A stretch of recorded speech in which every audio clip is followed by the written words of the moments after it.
Someone was whispering inside the walls of apartment 4C every single night at 3 a.m., and the woman who lived there had no neighbors on that floor. No, that floor had been sealed off for 11 months. So when the maintenance crew finally broke through that sealed door, what they found inside changed every single one of them permanently. This is a verified case, and this is where we begin. Her name was Dana Reeves, 31 years old, a night shift nurse at St. Augustine's Medical Center in Columbus, Ohio. She had moved into the Hargrove Arms apartment complex in late October, right after her divorce was finalized. The building was old, built in 1952, and it had that specific kind of quiet that old buildings carry, the kind that's not really silence, but something heavier than silence. The hallway smelled like old wood, and something slightly sweet that Dana could never quite identify. Her apartment was on the 4th floor, Unit 4A, and from the moment she moved in, she noticed something off about the layout of the hallway. There were 4 apartment doors on that floor. 4A was hers. 4B was across from hers, occupied by an older man named Gerald who barely spoke. 4C was at the far end of the hall, and 4D was next to it. But 4C and 4D had something different about their doors. There was no light coming under them at night, no mail slot activity, no smell of food, no sound of television, no movement at any hour. After 2 weeks of living there, Dana asked the building manager, a heavyset man named Roy Castillo, about the units at the end. Roy told her that 4C and 4D had been vacant for almost a year. He said it without emotion, almost like he'd rehearsed it, just staring past her while he spoke. He told her that the previous tenant in 4C had moved out abruptly and left no forwarding address, and that 4D had been undergoing maintenance repairs that kept getting delayed due to a contractor dispute. He told her not to worry about it.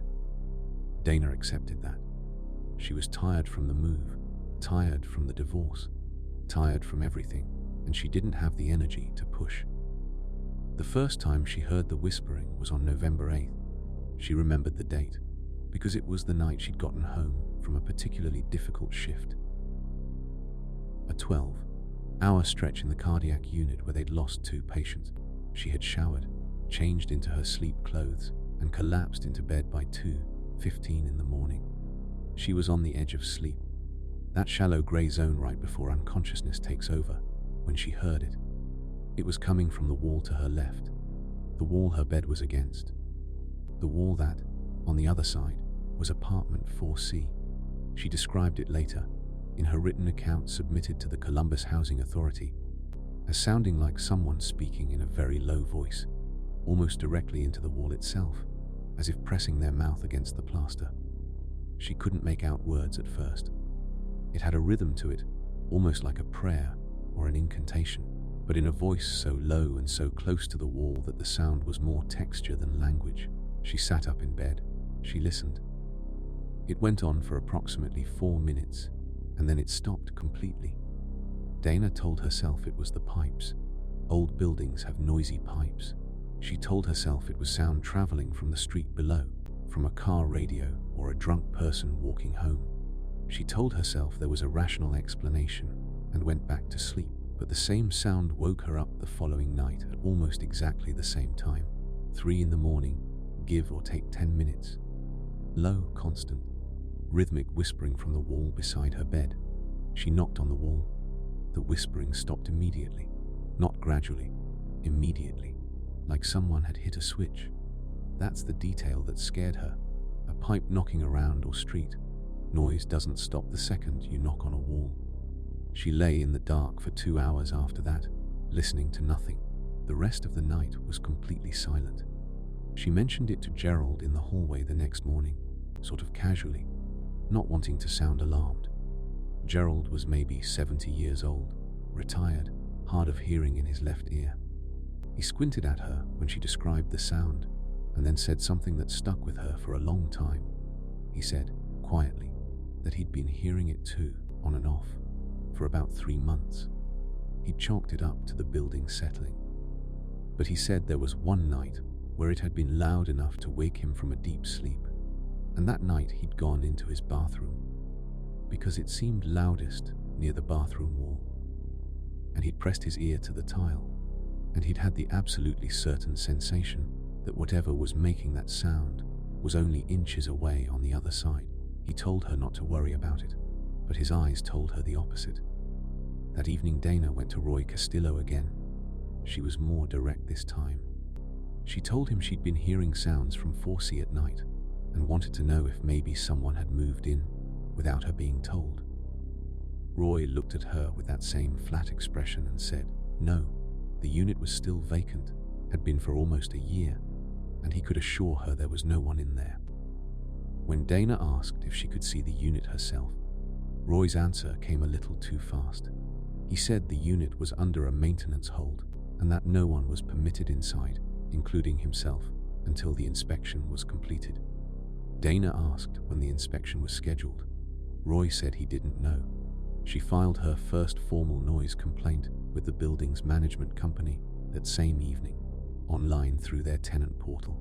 She received an automated response within the hour saying her complaint had been received and would be reviewed within 5 to 7 business days. It was not reviewed within 5 to 7 business days. She filed again.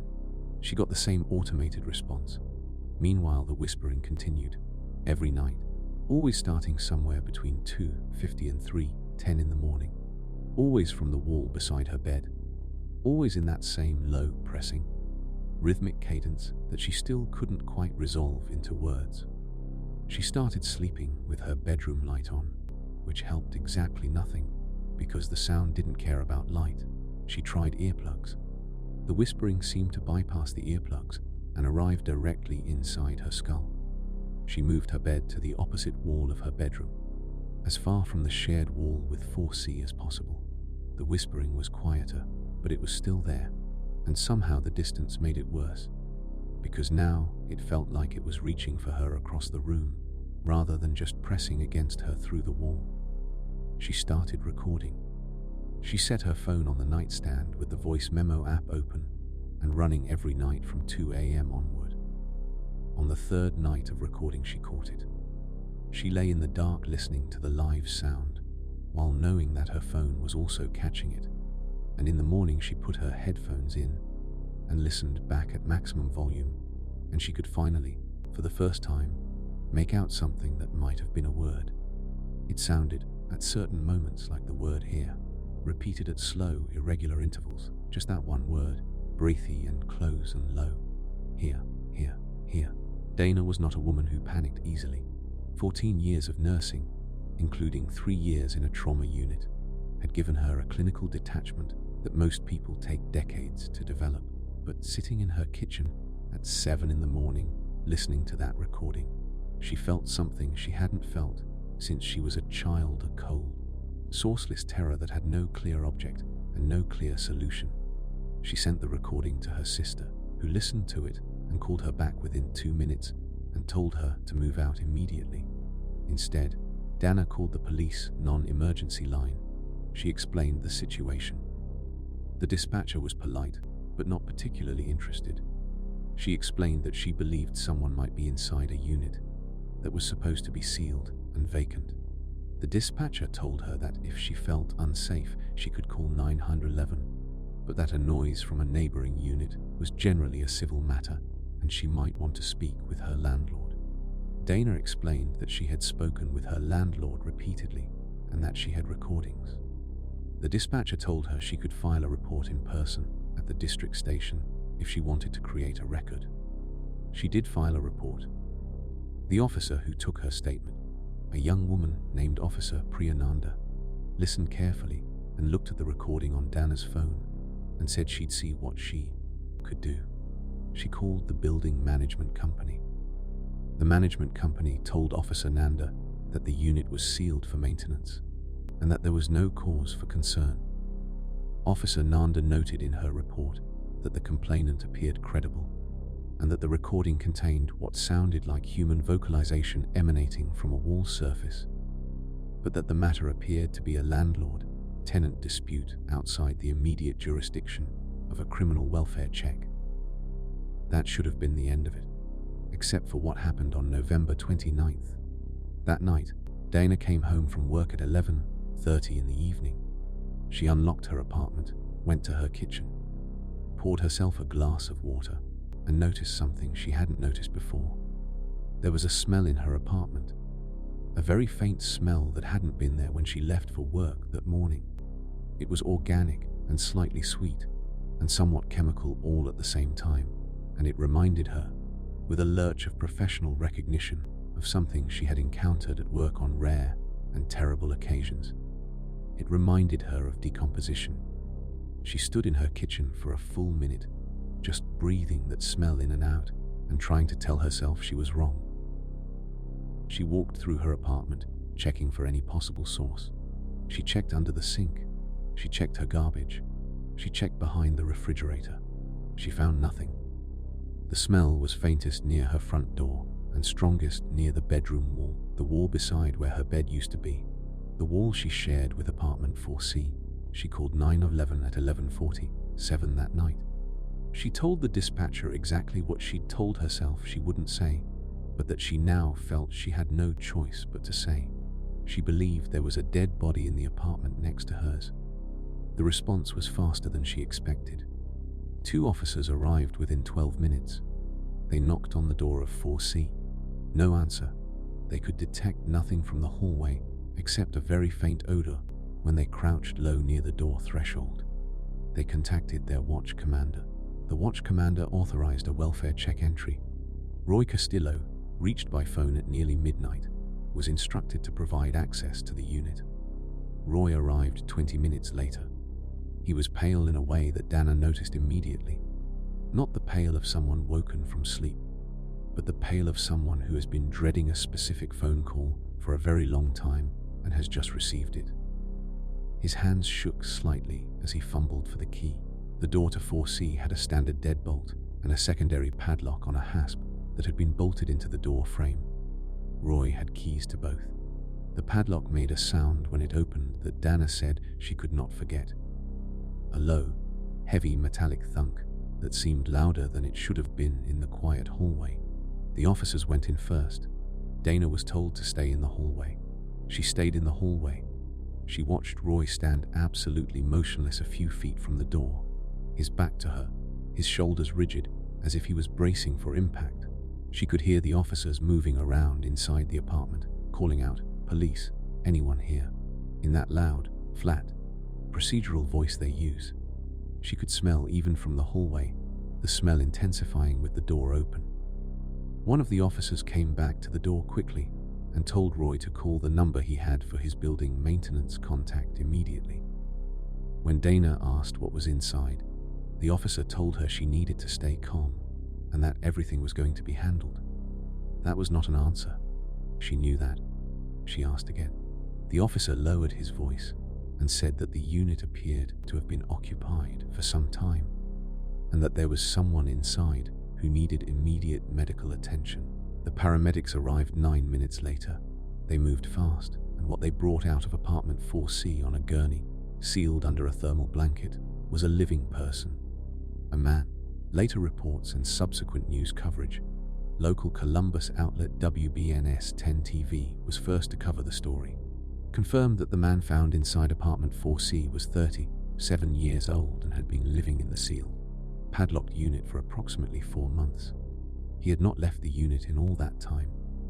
He had been surviving on food and water that, investigators later determined, Roy Castillo had been leaving inside the apartment on a rotating basis through the building's maintenance access panel in the utility closet adjacent to the unit. The man's name was withheld during the initial investigation, but was later identified in court documents as Marcus Webb, the former tenant of 4C who had supposedly moved out 11 months earlier with no forwarding address. He had not moved out. Roy Castillo had quietly renewed the padlock, told management the unit was vacant, and had been facilitating Webb's hidden occupation of the apartment. Why? For what reason? Under what arrangement? Was what investigators spent the following several months trying to determine. What they found was complicated and disturbing in a way that went beyond a simple landlord-squatter arrangement.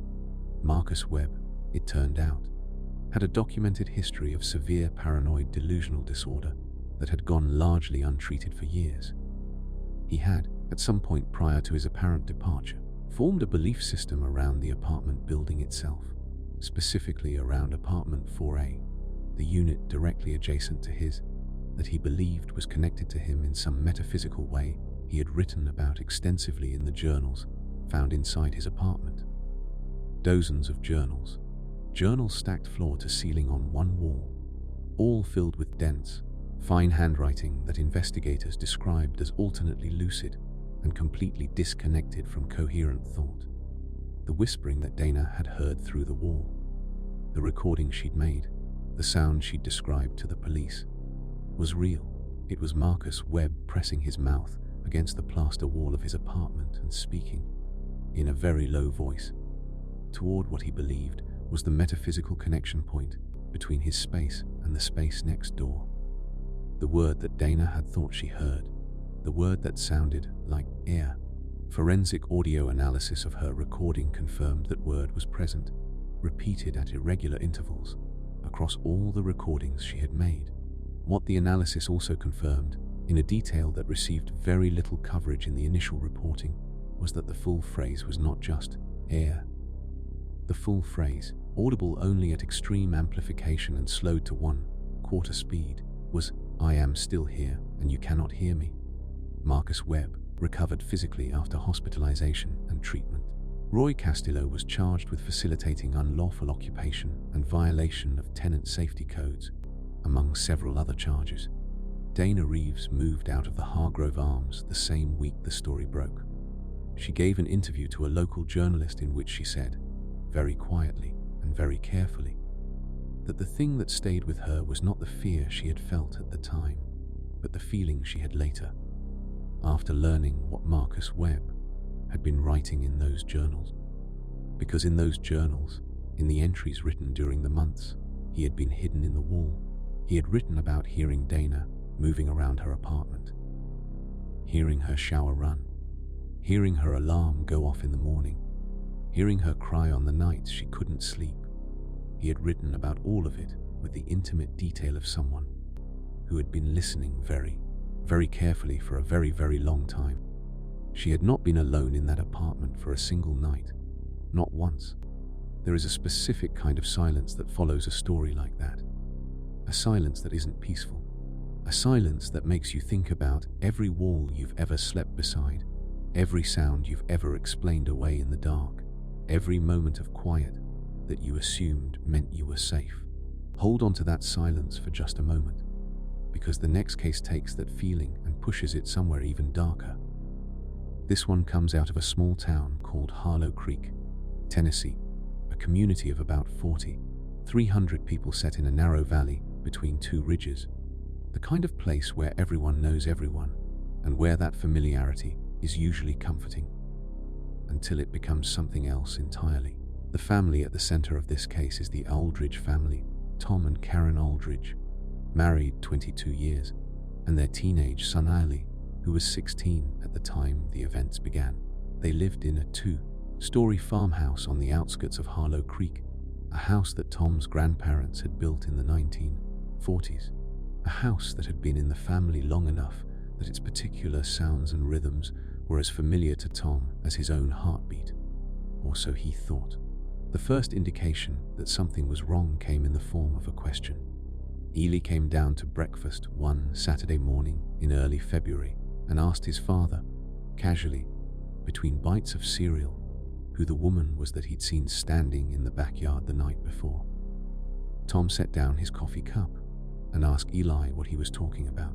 Eli said he'd gotten up around midnight to use the bathroom and had glanced out the hallway window, the small window that looked out over the backyard and the tree line beyond, and he'd seen a woman standing near the old oak tree at the edge of the property, just standing there, facing the house.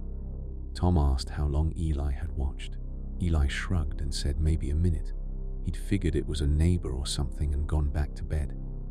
Tom asked if the woman had moved. Eli said no. She had just stood there, perfectly still, facing the house.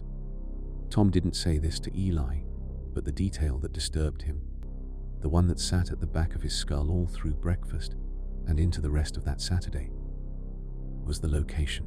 The old oak tree at the back of the property was not near any road, not near any path, not near any reasonable route a person would travel at midnight.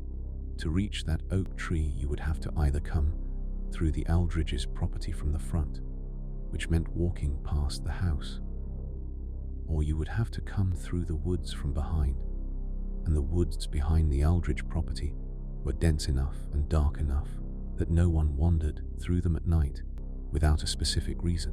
Tom went out to the oak tree that morning. He walked across the frost, stiffened grass, and stood where Eli had described the woman standing, and looked back at the house. He could see the hallway window clearly from there. He could see Eli's bedroom window. He found nothing in the ground around the tree. The frost had hardened the surface enough that footprints wouldn't register clearly, and he found no other evidence that anyone had been there. He told himself Eli had been half asleep and maybe misidentified a shadow or a shape. Eli was a solid kid, not given to dramatics, but it was midnight and he'd just woken up. These things happen. Then Karen saw the woman too, not from a window, from the road. Karen Aldridge had a part-time job 3 days a week at the elementary school in town, working as an aide in the second grade classroom. She drove the same route every time, down the long gravel driveway from the house, out to State Route 44, and into town. That Tuesday morning, about a week after Ellie's sighting, Karen pulled out of the driveway and turned onto State Route 44, and in her rearview mirror, just at the edge of the property, at the point where the tree line meets the fence, she saw a figure standing and watching her car drive away. A woman, dark clothes, standing very still. Karen almost stopped the car. She almost turned around. But she was running late, and the figure was already out of view, and she managed to rationalize it as a walker or a jogger who'd stopped to let the car pass. She told Tom about it that evening. Tom did not say that Eli had also seen a woman in dark clothes, standing completely still near the tree line at the edge of their property, watching the house. He didn't say it because he didn't want to alarm Karen before he had more information. He did, however, drive slowly along the property line after dinner, windows down, looking. He found nothing.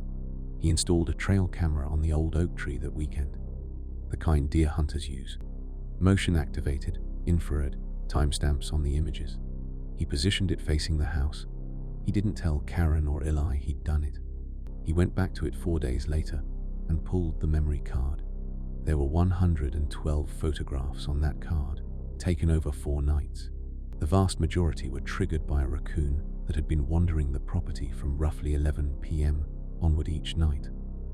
But among those images, on 2 separate nights, were photographs of a human figure, standing near the tree, facing the house. The images were infrared, which meant they were slightly washed out and detail was limited, but the figure was clearly humanoid, clearly upright, and clearly female based on the silhouette. In both photographs, the figure appeared to be in the exact same position, arms at the sides, face toward the house, feet close together, perfectly still. The timestamp on the first photograph was 3:14 a.m. The timestamp on the second was 3:17 a.m. Both images were from different nights. Tom Aldridge was not the kind of man who scared easily. He was 50 years old, former Navy, currently ran a small landscaping business that he'd built himself from scratch over 15 years. He dealt with problems directly and practically. He looked at those photographs and made a decision to treat this the way he'd treat any security problem, methodically and without panic. He called the Harlow Creek Sheriff's Department and spoke to the duty deputy, a man named Deputy Cal Harmon, who came out to the house that same afternoon. Tom showed him the photographs. Deputy Harmon examined them carefully and said he believed this was likely a trespasser, possibly someone from town dealing with some kind of personal issue. He'd seen it before, people going through difficult times who fixated on a property or a place for reasons that didn't have to make logical sense. He said he'd have a patrol car slow roll the road past the Aldridge property at night for the next week. The patrol did happen, and it didn't stop what happened next. Karen Aldridge woke up on a Wednesday night in late February at 2:40 a.m. She was a light sleeper, always had been. and what woke her was not a sound exactly, but the absence of something. Tom's breathing, which she had slept beside for 22 years, had changed. She reached across the bed and found his side empty. She lay still for a moment and listened, and heard nothing from inside the house. She got up. She checked the bathroom. Empty. She went down the hall and checked Eli's room, and found Eli asleep with his headphones in. She went downstairs. The kitchen light was on. Tom was sitting at the kitchen table in his pajamas with his laptop open and the trail camera card reader plugged into the USB port, and his face had a color to it that Karen would later describe as the color of a man who has been frightened so thoroughly that the fear has come out the other side and become something like calm. He had gone to the oak tree that evening after dinner to check the camera again.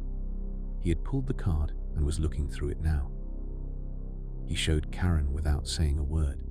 There were new photographs, and in these photographs, the figure was no longer at the oak tree. In these photographs, the figure was at the back door of the house, standing directly in front of the back door. Infrared, washed out, but close enough that details were visible that the earlier photographs hadn't shown.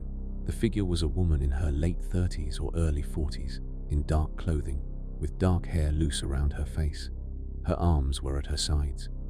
Her face was turned directly toward the camera on the oak tree, as if she had been looking at it, as if she had known it was there. The timestamp on these photographs was 2:19 a.m. the same night. Less than 3 hours ago, Tom had already called Deputy Harmon before Karen came downstairs. Harmon arrived in 15 minutes and walked the property with his flashlight and found nothing and no one.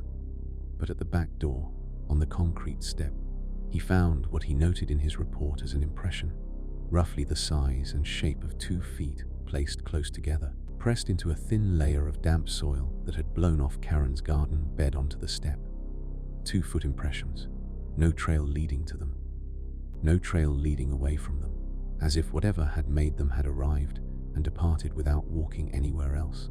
The Aldridge's case gained attention locally when Tom, frustrated with the slow progress of the official investigation, posted the trail camera photographs on a community Facebook group for Harlow Creek residents. The response was immediate and divided between people who knew the woman in the photographs and people who claimed nobody in Harlow Creek looked like that, but several people did recognize her. 4 separate commenters, independently, identified the woman in the photographs as a former Harlow Creek resident named Diane Marsh, who had died 18 months earlier.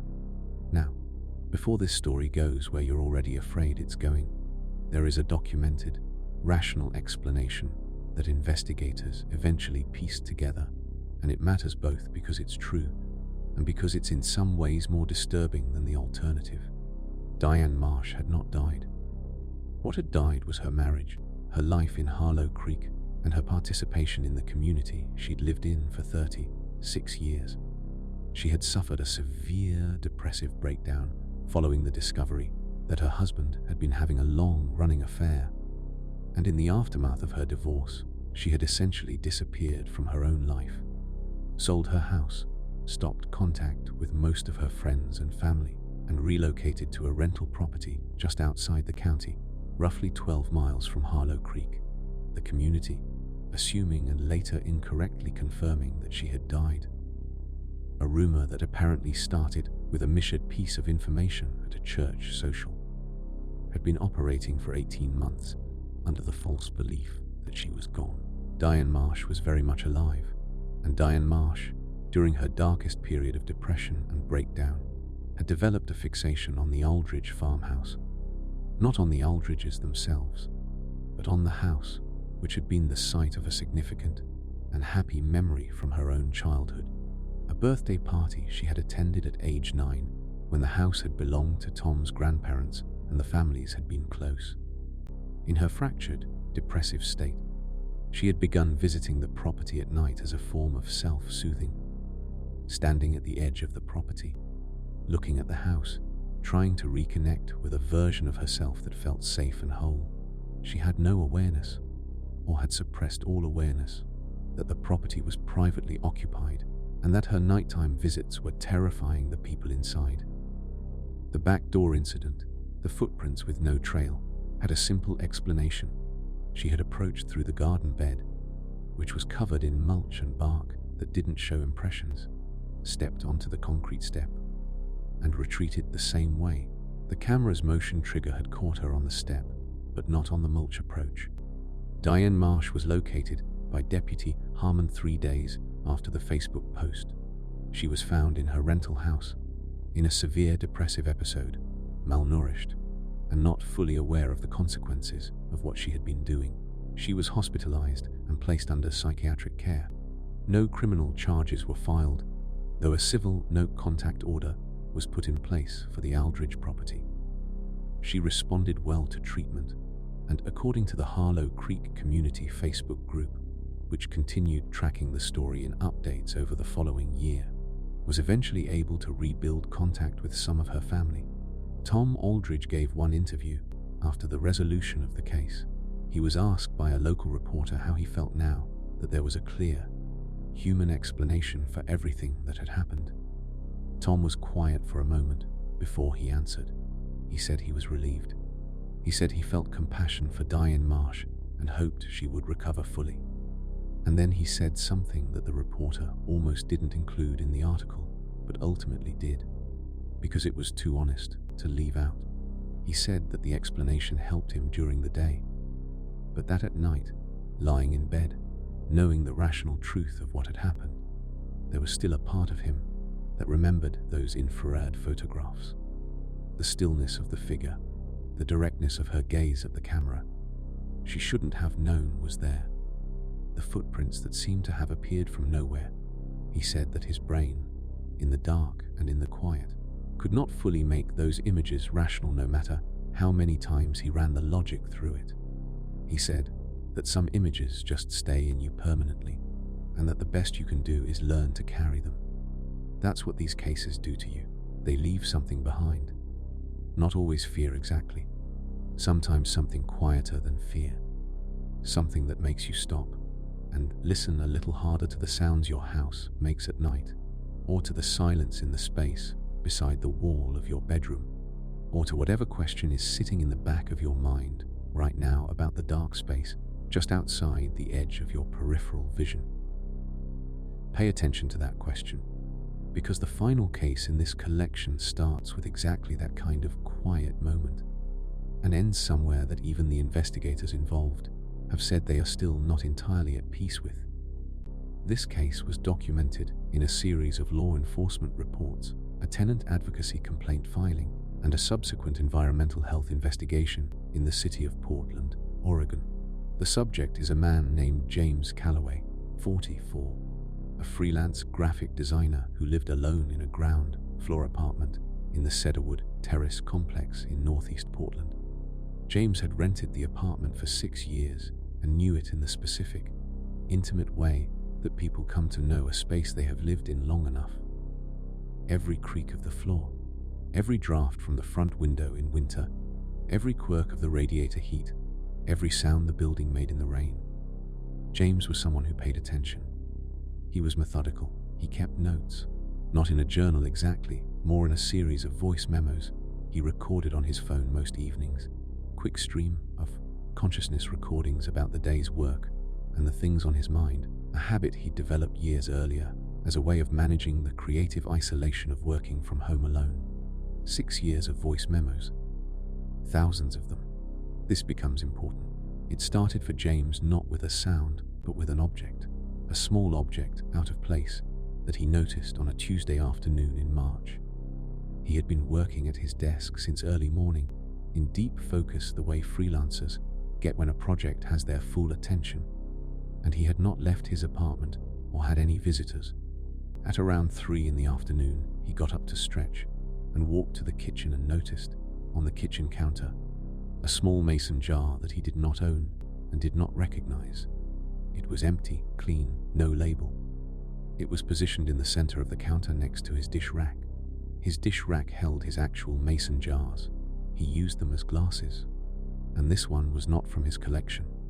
He could tell because his jars had a slight green tint that the inexpensive brand he'd bought at the grocery store had, and this one was perfectly clear. He stared at it for a while. He thought about it. He considered whether he had somehow picked it up at a store without registering it, or whether a visitor had left it. He'd had no visitors. He held it up to the kitchen light and examined it. No residue, no smell, completely clean. He placed it in his recycling bin, went back to work, and forgot about it within the hour. It happened again 12 days later. A different object this time, a single white button, slightly larger than the buttons on a dress shirt, placed on his bathroom shelf between his toothpaste and his shaving cream. He had no shirts with buttons like that. He had no idea where it had come from. He threw it away. And then it happened a third time, a folded piece of paper placed on his desk, beneath his mouse, which he only noticed when he moved the mouse to wake his monitor from sleep. He unfolded it. It was blank, a single piece of white paper, folded in thirds, completely blank. He sat at his desk and held it for a very long time, because 3 objects appearing in his apartment with no explanation was no longer something he could attribute to absent-mindedness or grocery store confusion. He was alone. He was always alone. And something had been placing objects in his apartment. He checked his windows and his door locks. Everything was intact, no sign of tampering. The cedarwood terrace apartments used traditional keyed locks with a deadbolt. His ground floor windows had interior latches, and he checked every one. He had no pet. He could find no mechanism by which any object could have been introduced into his apartment without his knowledge. He reviewed the question practically. Who had a key to his apartment besides himself? The building management company had a master key. His sister in Vancouver, Washington, had a spare. That was it. He called his sister. She had not been to Portland in 3 months. He went to the management office and spoke to the property manager, a woman named Christine Park, who told him that master keys were kept in a locked box in the management office and signed out on a log whenever they were used. She showed him the log for the past 30 days. No sign out of his unit's master key. He started the voice memos, but now with a different purpose. Instead of recording about work, he began recording his apartment at night. He set his phone on his nightstand, facing the bedroom door, with the voice memo running on the extended capture setting that recorded continuously until he manually stopped it. He did this every night for 3 weeks. Each morning he listened back at accelerated speed, slowing down anything that caught his attention. On the 14th night he found something. It was at 2:53 a.m. and it lasted approximately 40 seconds, and it was the sound of movement in his kitchen. Not dramatic movement, not crashing or banging. A very quiet, careful, deliberate sound that he described as someone moving slowly across linoleum, trying not to make noise. He listened to it 4 times. He listened to it a 5th time with his headphones pressed as tight as he could get them against his ears. He called the police. The officer who came out was thorough and took the recording seriously. He searched the apartment and found nothing. He examined the lock mechanisms and found no signs of tampering. He suggested the possibility of an animal in the walls or ceiling, raccoons or rats, that could generate sounds resembling movement. James accepted this possibility because he had nothing to offer against it. But he had a carpenter friend come look at the apartment the following week, a man named Brett, who had been doing maintenance and construction for 30 years and who knew old building construction well. Brett spent 2 hours examining the apartment while James followed him around explaining the situation. Brett checked the baseboards, the utility closet, the space under the kitchen sink, the area where the old radiator connected to the building's heating system, and in the utility closet, behind the water heater, he found something that he initially thought was a maintenance access panel that had been sealed over with drywall at some point in the building's history. Standard enough, but when he pressed on the drywall in that area, he found that it wasn't attached to studs the way it should have been. It had give to it. He pressed harder. A section of drywall panel, approximately 18 inches wide and 2 feet tall, swung inward like a very small door on a pressure hinge that had been installed after the original drywall. Behind it was a crawl space, a horizontal passage roughly 3 feet high and maybe 4 feet wide that ran between the interior wall of James's utility closet and what would have been the exterior wall of the building. In an old building, this wasn't entirely unusual. These passages existed sometimes for maintenance access to pipes and electrical conduits. What was unusual was the pressure hinged access panel installed from the inside of James's closet, installed with the specific quality of craftsmanship that suggested someone who knew exactly what they were doing. What was in the crawl space was minimal but specific. A thin foam sleeping pad, the kind backpackers use, rolled out flat. A small LED lantern, battery-powered, turned off. Several empty water bottles, and a small, clear mason jar, identical to the one James had found on his kitchen counter.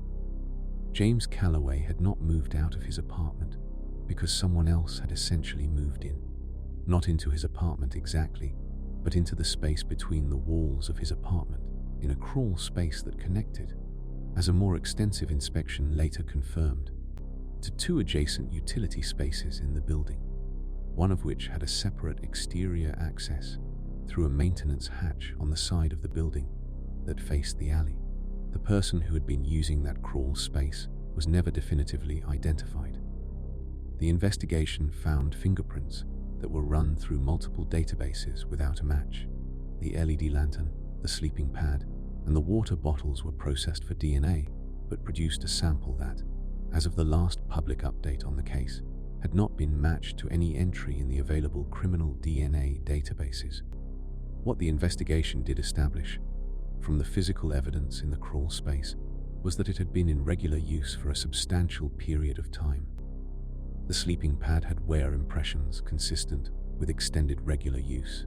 The battery in the LED lantern had been recently replaced, and the old battery was found in the corner of the crawl space. There were small scratch marks on the wall near the access panel on James's side, marks that matched the pattern you'd get from someone very quietly, very carefully, pressing on the panel from the crawl space side to open it into James's closet. Someone who had been slipping quietly through that small door and into James's apartment while he was asleep, placing objects, moving around in his kitchen at 2:53 in the morning with a careful, practiced quiet of someone who had been doing it long enough to know exactly which floorboards to avoid. The blank folded paper, that one the investigators could not explain with any theory that was fully satisfying. The mason jar could be rationalized. Someone testing an access, leaving something behind, perhaps not entirely in control of their own behavior. The button could be the same, but a blank folded piece of paper placed under his mouse, where it would only be found when he moved the mouse. That suggested something more deliberate, something communicative, a message that was itself the message. I was here, and I left you nothing to prove it except the paper itself. James Calloway moved out immediately and permanently.